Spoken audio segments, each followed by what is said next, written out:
1 ತಿಮೋಥೆಗೆ ಬರೆದ ಪುಸ್ತಕ 2ನೇ ಅಧ್ಯಾಯ 6ನೇ ವಚನ. ಆತನು ಎಲ್ಲರ ವಿಮೋಚನಾರ್ಥಕವಾಗಿ ತನ್ನನ್ನು ಒಪ್ಪಿಸಿಬಿಟ್ಟನು.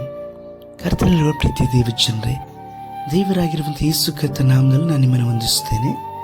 ನಮ್ಮ ರಕ್ಷಕನಾಗಿರುವಂಥ ಯೇಸು ಕರ್ತನನ್ನು ಲೋಕದಲ್ಲೆಲ್ಲ ಈ ದಿವಸ ವಿಶೇಷವಾಗಿ ನೆನೆಸುವಂಥ ದಿನವಾಗಿದೆ.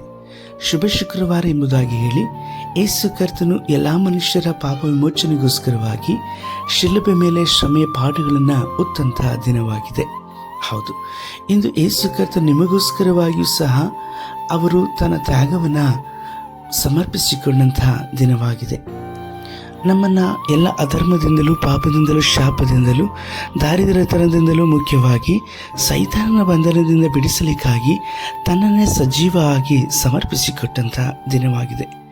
ಯೇಸು ಕರ್ತನು ತನ್ನನ್ನು ಸಂಪೂರ್ಣವಾಗಿ ಶಿಲುಬೆ ಮೇಲೆ ಒಂದು ಹನಿ ರಕ್ತವೂ ಇಲ್ಲದ ಹಾಗೆ ಸಮರ್ಪಿಸಿಕೊಟ್ಟರು. ಆತನನ್ನು ದೃಷ್ಟಿಸುವಂಥ ಯಾವ ಮನುಷ್ಯನೂ ಸಹ ಲಜ್ಜೆಗೆಡುವುದಿಲ್ಲ. ಯೇಸು ಕರ್ತನ ಮೇಲೆ ನಂಬಿಕೆ ಇಡುವಂಥ ಪ್ರತಿಯೊಬ್ಬರ ಪಾಪಗಳು ಸಹ ಪರಿಹಾರವಾಗಲ್ಪಟ್ಟು ಯೇಸುವಿಗೆ ಮಗನಾಗಿಯೂ ಮಗಳಾಗಿಯೂ ದಾಸದಾಸಿಯರಾಗಿ ಕರ್ತನ ನಾಮವನ್ನು ಮಹಿಮೆಪಡಿಸುವ ಹಾಗೆ ಆತನ ನೂತನ ಸ್ವಭಾವವನ್ನು ಉಂಟು ಮಾಡುವವರಾಗಿದ್ದಾರೆ.